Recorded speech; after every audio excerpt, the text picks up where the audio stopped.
Hello, carnivore hunters. I'm Doug. Hey, and I'm Rick. So we have a question for you guys today. Who is responsible for wildlife conservation? Is it your federal government, or maybe your local government, or is it just individuals like us? Stick around and watch this video, and we'll tell you why hunting is conservation. And some of these facts might surprise you. But hey, Doug, Yeah. before we get started, um, what do you call a dumb carnivore? What? A meathead. I thought you were going to say vegan.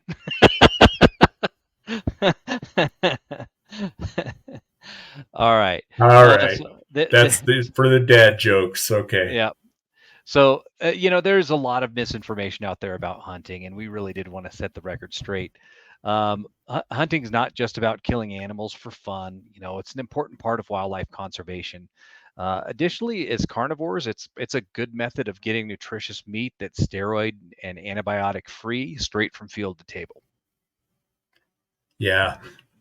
So to really understand where this conservation movement really started, we need to go pretty far back to the days of Teddy Roosevelt.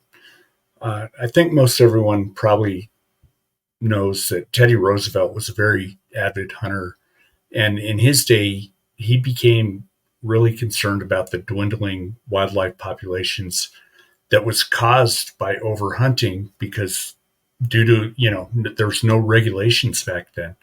And so in 1887, Roosevelt co-founded the Boone and Crockett Club, which was the first organization to address the wildlife population declines.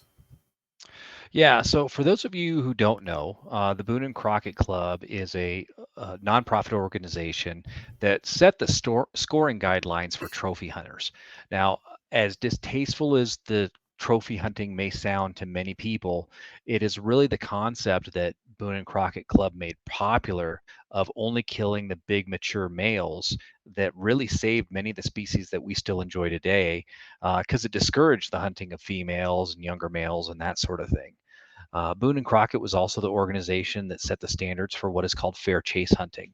That's a style of hunting that my brother and I, our dad taught us. We grew up doing, and it's the style of hunting we still practice today. Yeah, I'm not a trophy hunter. I hunt to fill my freezer Mhm. so I can eat throughout the year. And if I happen to shoot a trophy animal, it's a bonus. Um, so let's fast forward to 1937. The Pittman Robertson Act was passed, which the Pittman Robertson Act essentially put an 11% tax on the wholesale price of firearms and ammo accessories, which was paid for by the manufacturers, and 100% of those funds were or are directed back into the conservation programs we know today. Right. Not to mention the fees collected from each hunting license sold go directly into each of the state's wildlife departments. And since the inception of the Pittman-Robertson Act, more than $14 billion has passed through the Wildlife Restoration Fund.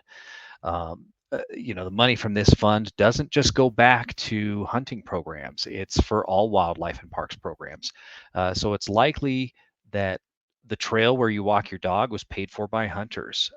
And so here's just a couple of examples of the impact that it's had. Yeah, so right here you can see this graphic, which was published by the Rocky Mountain Elk Foundation. And you can see that in 1901, there were only about 41,000 elk left in the entire country. And because of the programs that were put in place by 1984, our elk population climbed back up to right around 150,000. And today, 550,000. I'm sorry, what did I say? Well, 150. Oh, yeah, it was 550,000. And so today we have over 1.1 million elk in the entire country.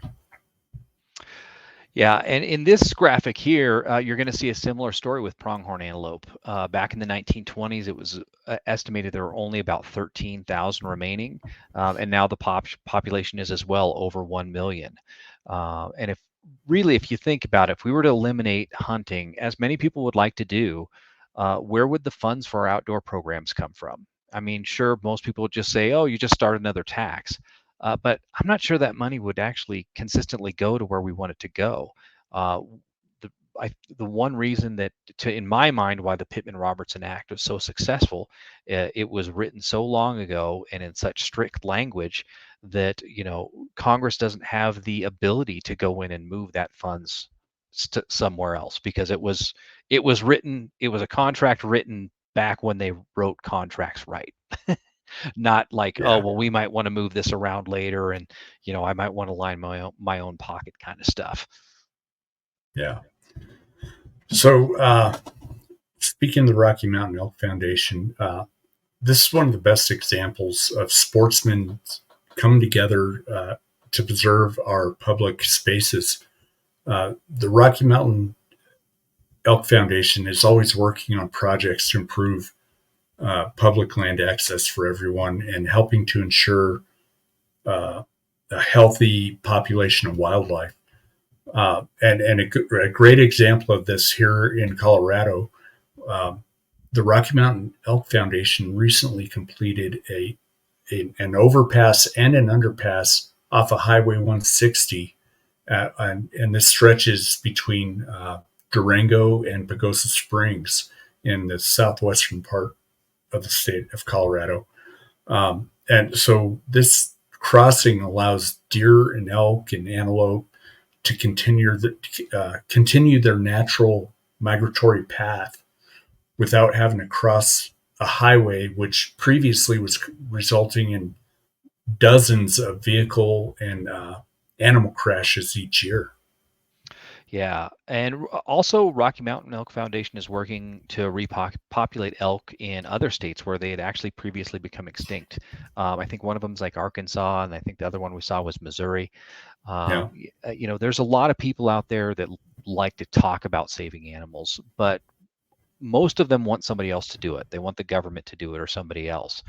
Hunters, we want to save the same animals as everyone else, but many of us actually get involved personally with these organizations that are actually capable of making a difference and not relying on somebody else to do it. yeah, and so hunting really does help with population control, and like it or not, we need to control the wildlife populations. Otherwise, animals uh, risk uh, risk starvation due to the lack of food. Uh, more and more deers get hit by vehicles, bears breaking into homes, and mountain lions coming into neighborhoods and attacking people's pets. And Doug and I actually just made a video on mountain lion. So click this link right here to see that video. We have just a separate mountain lion uh, video because Colorado is trying. What is this? The third attempt they're trying to? Yeah, I think it's around the third attempt to try to outlaw mountain lion hunting. But we compare that to California and some of the problems that their mountain lion hunting restrictions has caused for some of their citizens. And for hunters Yeah, and watch the video. You'll yeah. understand what we're talking about when you see it. Yeah, and as hunters, we're very interested in keeping the wildlife populations healthy. For example, this last winter, we there was a particularly harsh winter in northwestern Colorado as well as Wyoming, and this winter drastically increased the winter mortality rate of pretty much all big game species, to a level that Colorado Parks and Wildlife actually said they didn't realize that much winter mortality was possible. And so their reaction, what they've done now is they've reduced the number of elk, deer, and pronghorn licenses for this hunting season, and the hunting seasons in those areas were shortened. Wyoming, I believe, I don't know as much about their policy. I believe they took some similar measures, but I was also reading an article the other day that said that there are some hunters in Wyoming that have they still purchase their licenses, but they've elected to not hunt this year to give those deer and elk and pronghorn populations the chance to recover naturally. Yeah, Doug, the that winter kill we had this year. There's some crazy videos out there on YouTube where you can go and these guys are on horseback or ATV, whatever, however they're traveling through the hills, and you just see half a dozen or dozen elk laying on the ground dead that because of the harsh winter we had. It was crazy, but Yeah, anyway, as ethical hunters, we hold each other to very high standards, and we really try everything we can to take animals as quickly and painlessly as possible. And when we make a mistake, we are our own worst critics if we take a shot that causes any more undue suffering to the animals. Uh, but it's the most humane way. I mean, if you look at the way your beef is taken, yeah. uh, I guarantee you the elk in our freezer right now died a much more uh, or a much less painful death than the cow that's in yours, more than yeah, likely. Um, Another example that we have here from when I was younger, I was out on a hunt with our dad, um, and we had actually come across a very very large buck. There was a group of us going, is that and Ralph? yep, that was yeah. All We right. found out later that some people had nicknamed him Ralph, but this deer he was just standing out in an open field, and when we initially saw it, we thought it was an elk. It was that big, and so my dad got out and he went and got in position. He took his shot, and the deer looked like it just took off, or did take off. And I was the only one that saw it stumble. But I was the young one in the group. I was only probably 12 or 13 years old at the time. And everybody's like, "Oh man, I think you missed." And I'm like, "Nope, you didn't miss, Dad. I swear I saw him stumble. I saw it. I saw him kick his back legs. I know he stumbled." Um, and next thing I know, obviously we're going to go check it out and see what happened. But my dad's actually already unloading his rifle, and he's packing it away. And I was confused. I didn't really know what was going on. I was like, "Dad, what are you doing?" He said, "Well, if you're right, and that thing did stumble, I'm concerned that I might have hit it in the butt. And if that's the case, that that deer's out there suffering, and he's long gone. We're never going to catch up to him. So if that's the case, you and I are packing up tonight, and we're going to go home because either something's wrong with this rifle or something is wrong with me, and we're going home until we figure out which one that is." It's just the way we were raised, and that's not uncommon in the hunting community. And we do know that there's some bad apples in every group, and it's always the bad apples that get all the press, right? But believe me, hunters are the first people calling wildlife officers when we see poachers or other sketchy stuff going on. We don't like it. It pisses us off. The poachers, because they're not following the rules, and also, we know that people doing things a little bit off, it's going to give us all a bad name. And we want these animals taken ethically, and we want a level playing field for everybody that's out there. Yeah, you just triggered a thought in my head about the way we were raised, uh, and when it came to gun safety and hunter safety and everything. I remember growing up, uh, Dad would take us hunting before we were old enough to go hunting, and Yeah, but we were allowed to carry our Daisy BB gun with us, and allowed. and He made us.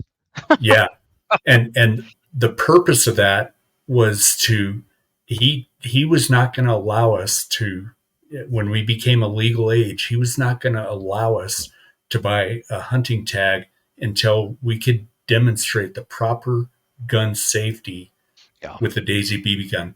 And excuse me. Um, so that might be for a whole nother video.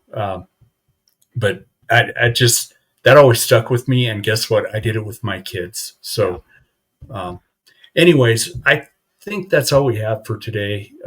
You don't have anything else, right, Doug? No, no, I think that was Um, it. so yeah, we hope you guys all learned something.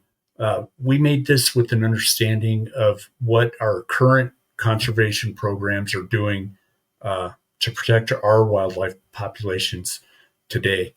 Our hope is that we can pass our traditions down. You know, you heard Doug and I just talking about us growing up hunting with our dad, and our hope is to pass these traditions down to our children and grandchildren. Um, we're not sponsored by the Rocky Mountain Elk Foundation, but we are Absolutely. huge Supported. supporters. And so we'll leave some links down below for Rocky Mountain Elk Foundation, Boone and Crockett. Maybe what's the archery one? There's a similar one with the archery. Oh, We'll get that link. We'll put it down below. I did do some archery hunting years ago before I decided to start hunting. We'll put those links down below. yeah. So, both of these are nonprofits, the Boone and Crockett Club and Rocky Mountain Elk Foundation, and they do a lot to preserve our public lands and wildlife. So please support them if you can. If you like this video, please hit like and subscribe. If you want to see future videos, please hit the notification bell. If you don't like this video, hey, subscribe anyway. Then just tell us in the comments how we can do better and watch our future videos and hold us accountable to that. So, Yeah, we want to hear the good and the bad and what we can do to make this better. So thanks again for watching, and have a great night, or maybe it's daytime by the time you watch this. Have a great day. yep. Have a good one, guys. Thanks for watching.